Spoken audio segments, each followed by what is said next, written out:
Hello, everyone. I'm Dara Bunjon. I'm the food enthusiast here at J More Living. I'm a food writer, food stylist, PR maven, and a frustrated baker. Those of you joining us live, drop your questions into the comment box and you'll see me turn my head from time to time. So any questions for our guest or things you want to discuss, just put it in the comment box. Each year, I go to the Fancy Food Show in New York. It's the International Fancy Food Show, where it's 3 levels of gourmet food, drinks, trends, things that you're going to find on the shelves, what's coming. And I always look for something new. And I found Jaclyn Glatzer. She is a dynamic and visionary leader with an outstanding track record of excellence in the food and beverage industry. She is the founder and CEO of World Select Cuts, a groundbreaking venture, which is the one that caught my eye, offering the first lamb charcuterie option for food service and for consumers, retail, nationwide. With an illustrious career spanning over 22 years, though she doesn't look it, as a food service consultant, entrepreneur, and chef advocate, Jaclyn's expertise has been sought after by leading brands such as Barilla, Bell Brands, Coca-Cola, and Kellogg's, just a couple of small companies. Let's say good afternoon to Jaclyn.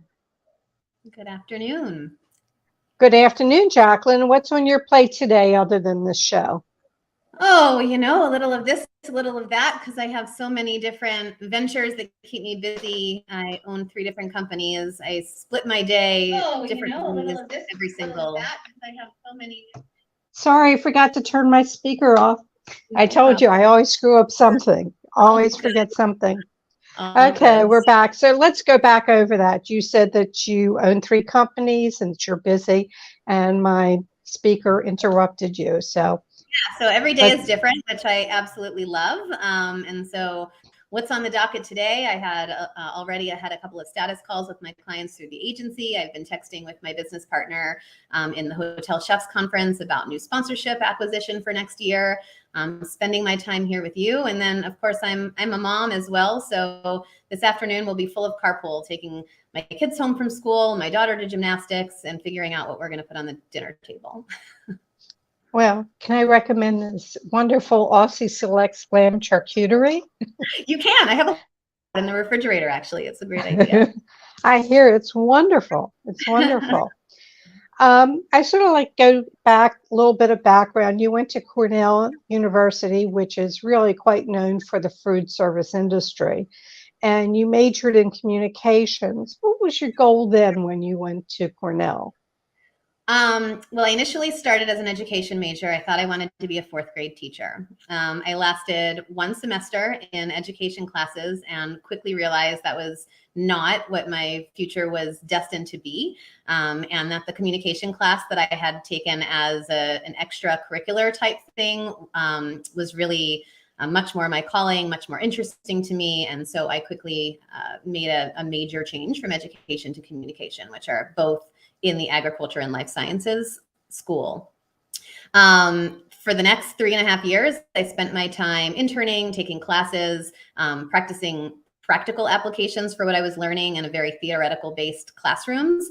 I spent time every summer exploring a different internship with ABC and CNN. I really thought I wanted to be a television producer. And eventually I wanted to produce the Emmys. that was the goal. After graduation, I went over to Australia and worked for NBC for the Olympics, which were in Sydney in 2000. And I was fortunate enough to be paired up as Bob Costas's personal runner/assistant, which was absolutely spectacular. It brought me back to Australia, where I had studied abroad. I already loved the country. It gave me a second chance to get over there before the age of 22, which most people don't have the fortune to do. I got to travel, explore, and really be independent. And when I moved back to the States in January, post-graduation, I packed up my car to head to Atlanta to start at the VJ program at CNN. And the night before I was to leave, I got a phone call that they had put the VJ program on perpetual hold. So my contact down here in Atlanta said, I'm not sure if you still want to come. And I said, I've already had my goodbye party. It would be really embarrassing to stay. So I'm coming down. My car is packed. She gave me a free place to stay, which was a fantastic ability to get situated in a new city. I got a job at Bed Bath & Beyond that lasted for about 6 weeks. And then I decided this is not my future. I need to figure something out. I jumped on monster.com, which is how you found jobs back then, and ended up with an entry-level marketing position at a marketing agency working on the Kellogg's account. And that was it. I landed in food, completely did not even know what a marketing agency was, had not practiced a moment of marketing in my whole educational career.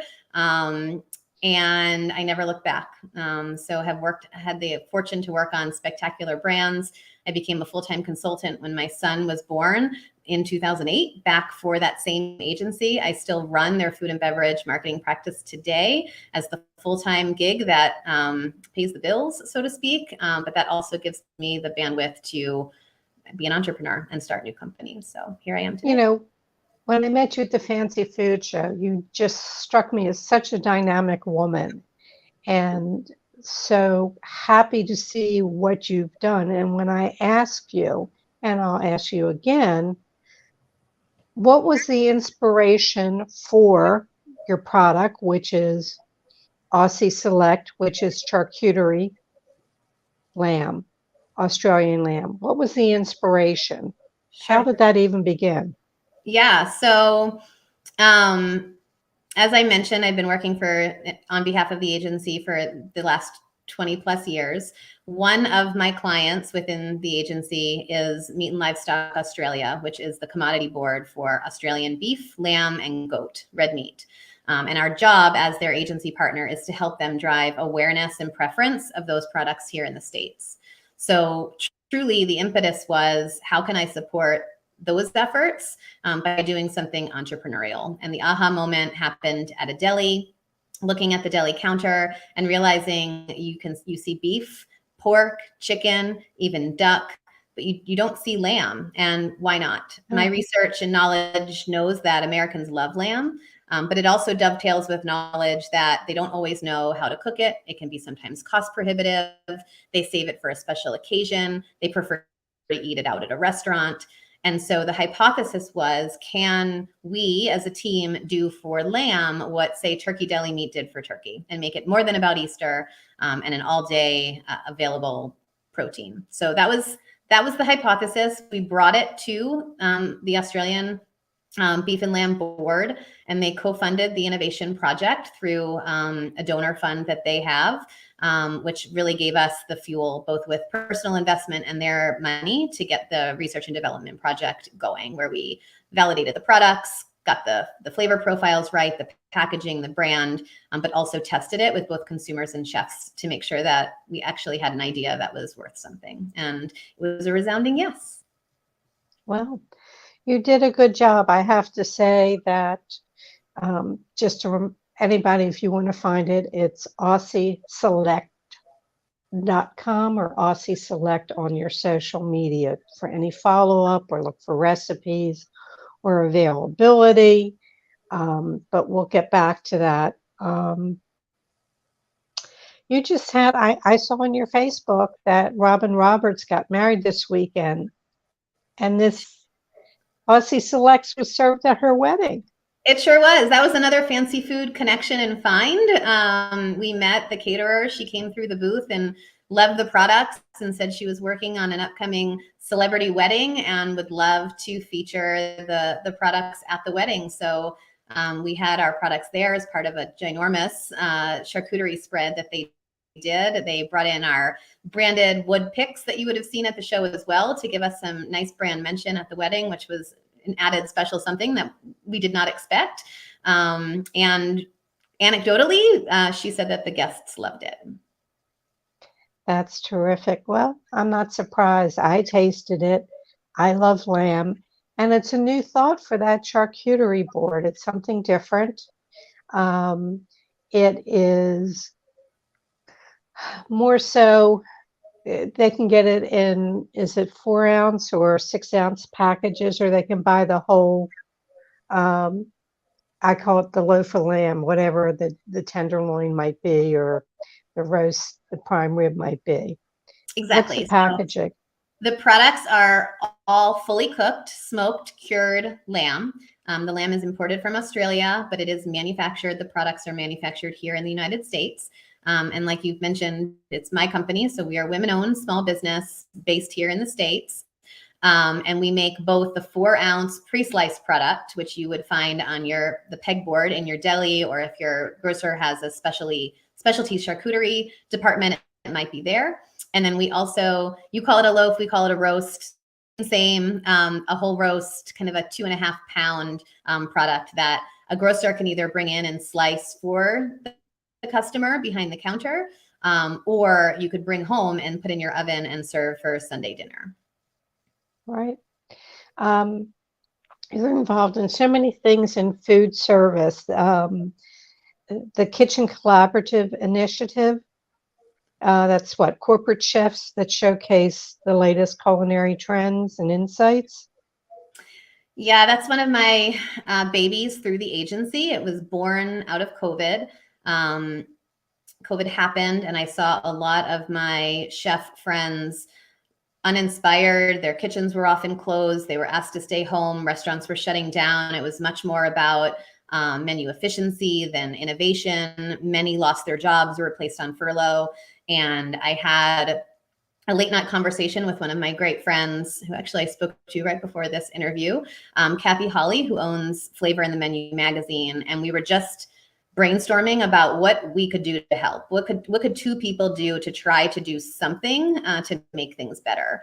And so the idea was born out of that. We basically solicited food companies to be sponsors of the initiative, and then reached out to those same chefs and said, we want to get you back in the kitchen. We want to get you doing what you love to do. So we're going to send you products from our sponsors for you to develop recipes. And then we're going to highlight your work in Flavor in the Menu magazine, both in print and online. We're going to take photos that we can give you so you can self-promote some of the things that you've been up to. And then the sponsors in turn got the recognition in the magazine. They got some contacts with chefs, and they got fantastic recipes that came out of the project. And it was meant to be a one-time thing, but we had both sponsors and chefs reaching out after it was published saying, this is great, how can we do it again? And so we're in our 5th year. We've engaged about 250 chefs and worked with approximately 18 to 20 sponsors at this point. During COVID, they earned money. Well, they always earn money, but during COVID, we allowed them to either use the money to offset bills that they were getting because they were on furlough, or donate it to CORE, which stands for Children of Restaurant Employees, which is a nonprofit that supports the food service industry. And so if they still had a job, they were allowed to take their money and do that with it. Now, when we give them the money, we allow them to either keep it or give it to any charity of their choosing. Okay. And is that Mees? Or is that Mees is something that's spun totally off? Different. Yep. Okay, so let meesconference.com. Tell us about that. You have your hands in so many things. I know, it's very confusing for many people. So many hats. I'm constantly taking them on and off. But you wear them well. Thank you. You wear them well. Based on a conversation I'm having, it could go from inviting a chef on a retreat to talking about Aussie Select, to recognizing that they're in a hotel and inviting them to my conference. So it can get confusing for people, but I try to keep it understandable. Okay. So Kitchen Collaborative, if you're interested in that, you can find at the Flavor in the Menu website, which is getflavor.com, and then find the Kitchen Collaborative department. But yes, my other company, so there's the agency consultancy project, there's Aussie Select, and then there's Mees, which stands for Mise en Place. And it's a conference that I started with 2 fantastic partners in 2017 to support the hotel industry, and that is meesconference.com. And that's an annual event where we bring together property level hotel chefs to learn, engage, be inspired, connect with products. We call it Mees because we say, just like Mise en Place sets a chef up for success in the kitchen, Mees, the conference, sets them up for success in their career.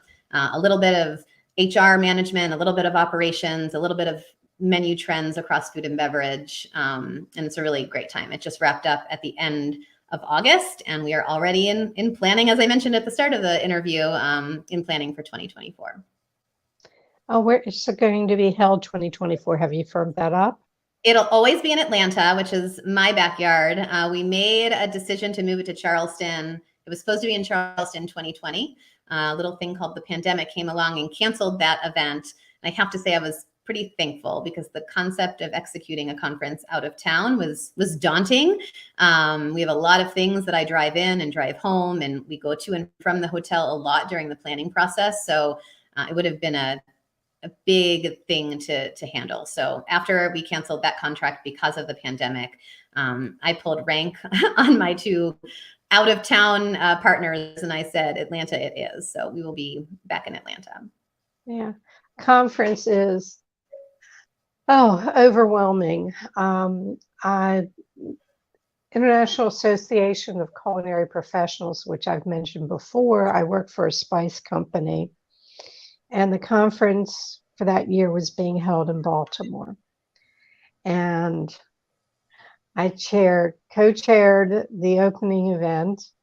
I had the company's booth, the company's program, and I just had so many things going on. Oh, and the big fundraiser. This, all I know is I would come home and sit in the den and just have tears running down my face. We were doing a big pig roast with celebrity chefs. It was Jose Andres, it was Bobby Flay, it was Jacques Pepin, Stephen Jaclyn, our local chef, Cindy Wolf, and Bruce Adele's wife. I can't think of her name. Oh, and pouring rain. So my hat's off to you. I was involved in so many of these and thinking about the coat rack and everything that you have to do.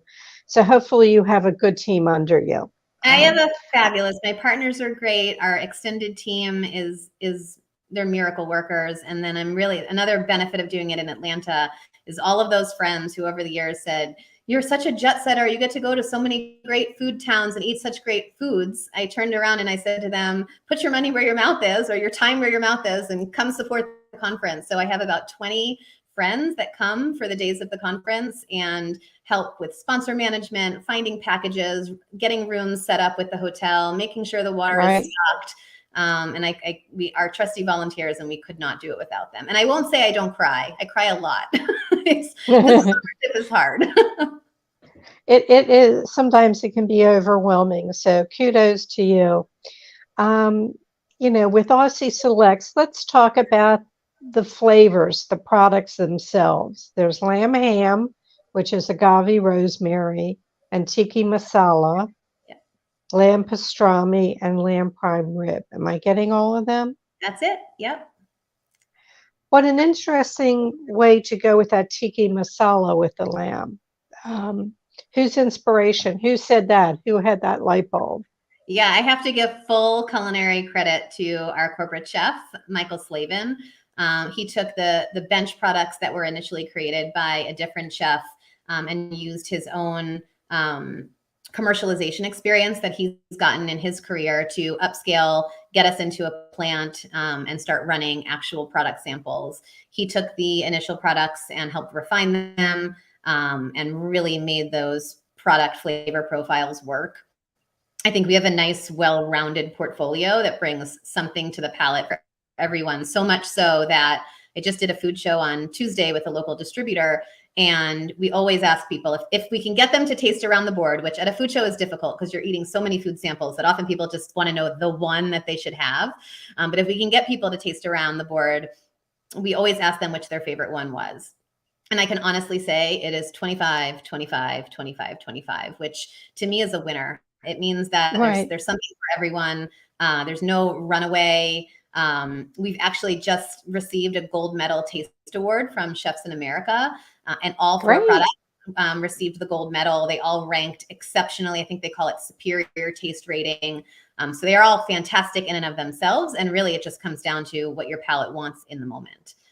So the agave brings sweetness, and the rosemary of herbaceousness. The tikka masala has a kick at the end. Prime rib, it's your lamb roast product. It would make a fantastic lamb French dip. And then the pastrami with the pepper crust just really conjures memories of pastrami. The product is minimally processed. I want people to know that it's halal. It's acceptable for halal. Yes. You stated in your bio that Aussie Select is not just a business. What did you mean by that?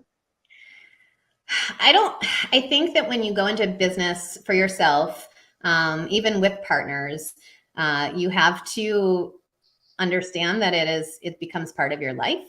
I work around the clock depending upon what the need is. We source our products from Australia. That requires a lot of late night calls. And you never know when there's going to be a problem and a phone call that you need to take and deal with. And so what that means is that I've really brought my children into the journey. And they know that I'm building something for them for the future. We talk a lot in big terms of what we want to do when we're successful, where we want to go. My daughter has worked a food show with me. Her favorite is the pastrami. And so it's not just a business. It's my life. It's my family's life.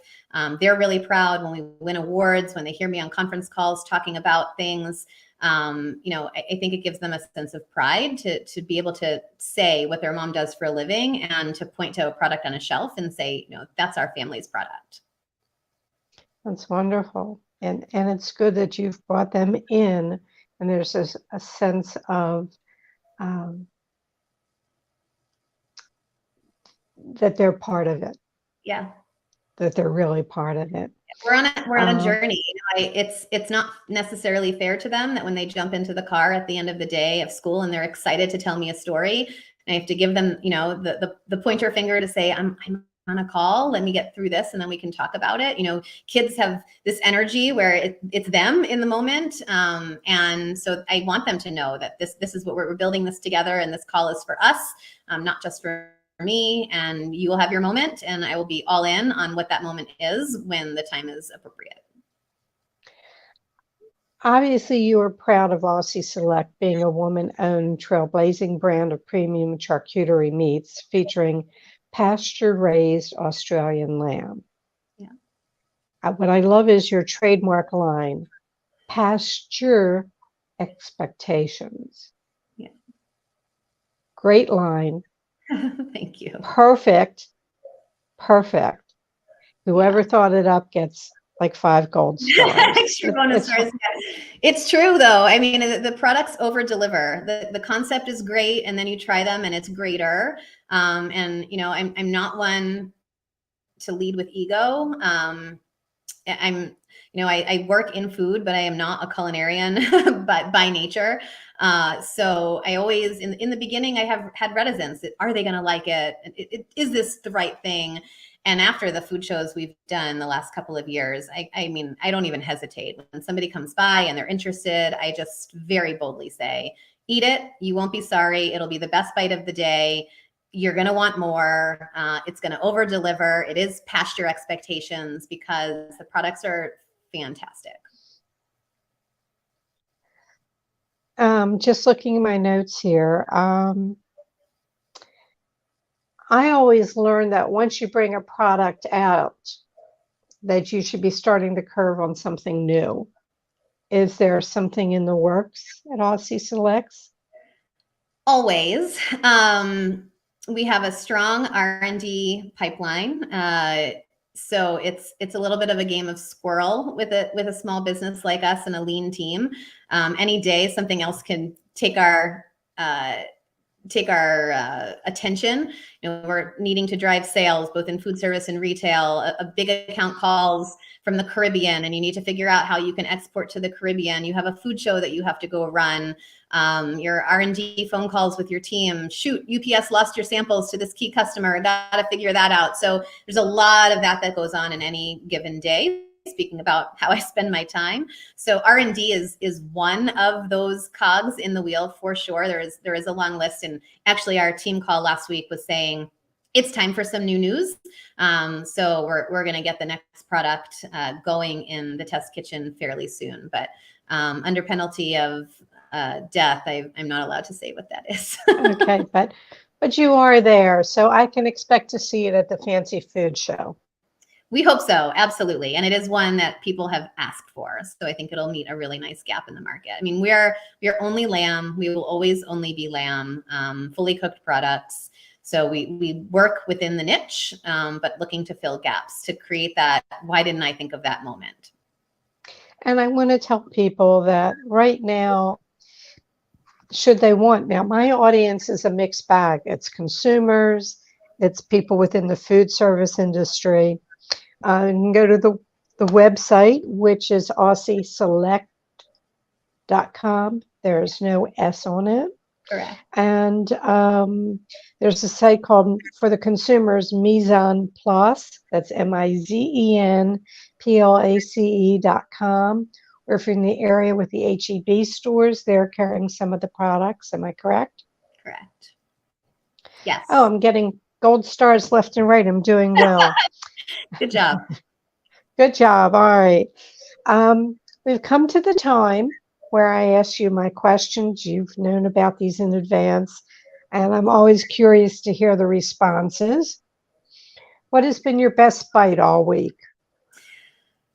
My best bite all week, I'm going to selfishly say, was Aussie Select prime rib roast. I worked the food show, Farmers and Fishermen Food Show, which is a local Atlanta-based distributor, and served our products to a very appreciative and accepting crowd of food service folks from the Atlanta area, out down to Nashville and the Florida Panhandle. And so selfishly, and I won't do this for all of the questions, but I will say that my product was the best bite I had this week. Okay, I'll let you. All right. If you can go back and give your 18-year-old self a piece of advice, what would it be? I thought a lot about this. I think I made a lot of really great decisions when I was 18 and into my younger 20s. So I'm taking your question, and I'm just going to say, if I could go give any 18-year-old advice, what would it be? It would be to say yes. It would be to go to the places and meet the people, and don't paint your story and your picture with such a fine, dark, inked print that there's not room for edit. I thought I wanted to be Wonderful. a teacher since I was in 4th grade, and quickly realized I did not. I then thought I wanted to be a television producer, and that didn't work out. And had I done either of those two things, I would not be the woman that I am today. I would not have the bio that you graciously read at the head of this interview. I'm so proud of all of the things I've touched and done, and the people I've met and helped along the way. And had I been truly convicted that it had to be this way or the highway, I would not be here. Entrepreneurship takes guts. You have to say a lot of yes. You have to take risks. You have to be willing to cry. You have to be willing to ask for help. And so I would tell any 18-year-old to be prepared for all of those things. Great answer. From something you posted when we first announced the show on your Facebook page, you're concerned about the next question. What was your ultimate culinary fail? Did you see that? Yes, I did. My eyes are everywhere. There isn't a LinkedIn note I didn't read or... Yes. So you want to know what my epic culinary fail is, but I am not much, believe it or not, I am not much of a culinarian. I subscribe to Home Chef. They give me very specific ingredients and very specific points to follow to put a dish on the table at dinner time, and I follow them to a T. My biggest mistake probably was using too much salt. And so I decided to crowdsource culinary fails from other people. And I did it both on social media as well as in several phone conversations I've had this week. And I have to say that most of them are exchanging salt for sugar, which may be part of that frustrated baker thing that you talked about for yourself, or taking the bowl where you're only supposed to put in a little bit of something and then all of it dumps in. Somebody told me they did that with Parmesan cheese when they were making risotto. Maybe those culinary fails gave me a little bit more guts to make some more mistakes in the kitchen and try things myself. I have a weekend at home with my daughter this weekend. And so she loves food. And I thought maybe we would just go to the grocery store and buy some ingredients and see what we could cook up in the kitchen. I'm sure you'll do fine. And that accidentally using salt instead of sugar is a common error. And it's come up a lot when I've asked this question. But there's a baker here in town who was single at the time, whatever, and it was a party. And he did his pecan pie and used salt instead of sugar. And he couldn't understand why people weren't eating the pies. So that's one that really sticks out in my mind. If you wake up tomorrow morning with a new talent, what should that new talent be? This was another hard one because it could go in so many different directions, right? I could be selfish and say, I would love to make money grow on trees, but that's not really a talent that anybody has. I think I would love to be able to really sing.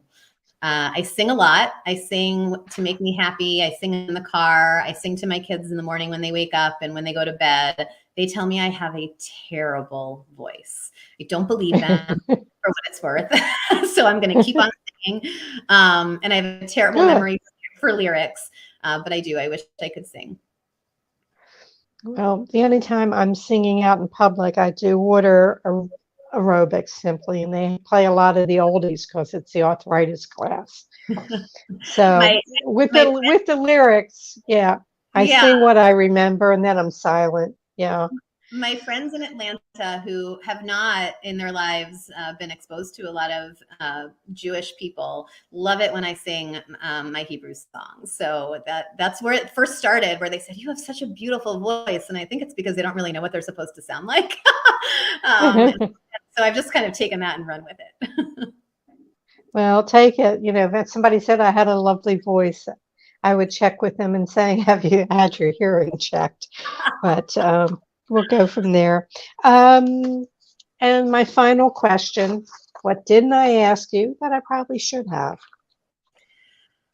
Another hard one. These have been on my mind all week. One person said I should ask, how does she do it all? Which sounds very self-serving. So instead, I'm going to say, how can I help? So if anybody was motivated about anything that I talked about today and wants to get involved or support, as a consumer, you can help by asking your local grocery store about Aussie Select products and how they can bring them in.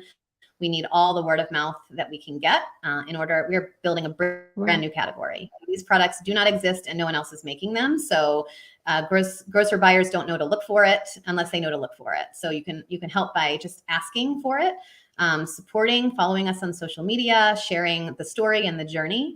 If you know investors that are looking to invest in really cool startups and fantastic people, we always need money to keep us going.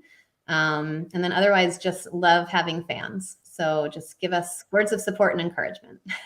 Well, if you did have that talent to make money grow on the trees, you wouldn't need the investors, but you don't have that talent. So we'll go with that. Jaclyn, thank you for sharing your very valuable time. Continued success. Pat yourself on the back. You are accomplishing a lot and make other women proud to be women. We can do it. We can. I think today is International or Women in Business Day or something of that nature. So congratulations to all women who are in business and making a go of it, because it is not easy. Thank you so much. Have an easy fast. Thank you. And to a good new year. Thank you again. Well, thank you. Bye-bye. Okay, everyone. Food tidbit of the week. 2 weeks ago, we had Grace Lin on, author of The Chinese Menu, The History, Myths, and Legends Behind Your Favorite Foods. The book had just come out. It is officially a New York Times bestseller. 2 weeks. Here we go. IndieBound and USA Today. So it's for 8-year-olds on up, all about the myths and stories behind the recipes and items we eat in the Chinese restaurants here in America. It's beautifully illustrated. If you didn't catch the show, just go back to the archives at J More Living's Facebook page or jmoreliving.com. I want to wish everybody who celebrates Yom Kippur an easy fast. Next week's guest is going to be Colleen Worthington, who, along with her husband, in their retirement years, decided to open a bakery, Neater's Bakery. That was 25 years ago, and they now have opened 29, I think it's 49, and I typed the wrong thing, 49 Neater's Bakeries down in middle of the country. In celebration of the 25 years, a 4-color collectible cookbook is just now coming to market, just like the one from Grace Lynn. It's just hitting the markets. I'm trying to reach for it so you can see it. It's their 25th anniversary. It's just now coming to the market. Beyond baked goods, offering their clients pleasing salads, sandwiches, soups, drink recipes, and of course the bakes, breads, and sweet treats. Monthly, Jmore is giving away a $50 gift card to some of your favorite local restaurants. Visit jmoreliving.com/contest and click on it for a chance to win. If you need to reach me, you can reach me at my email, food@jmoreliving.com, or Instagram @DaraCooks. All shows are immediately archived in video form on Jmore Living's Facebook page and jmoreliving.com. Feel free to dig into our video archives of past shows. We truly appreciate it when you share our show with friends and family. As I always say, may your plates always, always remain full. Thank you for joining us, and we'll see you next Thursday.